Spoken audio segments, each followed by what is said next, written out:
Noong unang panahon, may isang binatang nagngangalang Joseph, anak ni Jacob, na paborito ng kanyang ama.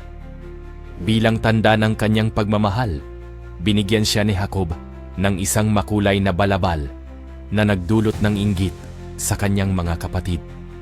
Bukod dito, nagkaroon si Joseph ng mga panaginip na nagpapahiwatig na balang araw ay yuyuko sa kanya ang kanyang pamilya, na lalo pang nagpalala ng kanilang selos at galit.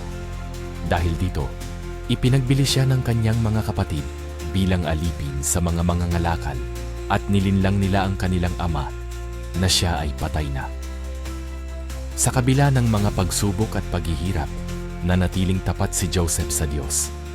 Sa Egypt, siya ay nakulong dahil sa maling paratang, ngunit hindi siya iniwan ng Diyos.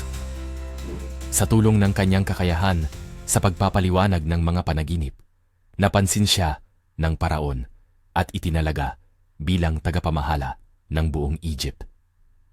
Nang dumating ang matinding taggutom sa buong lupain, ang kanyang mga kapatid ay dumating upang humingi ng tulong. Sa halip na maghigante, pinatawad ni Joseph ang kanyang mga kapatid at tinulungan sila. Ang kwento ni Joseph ay isang paalala na kahit gaano man kahirap ang ating mga pagsubok, may magandang plano ang Diyos para sa atin kung tayo ay magpapatuloy na magtiwala at manalig sa Kanya.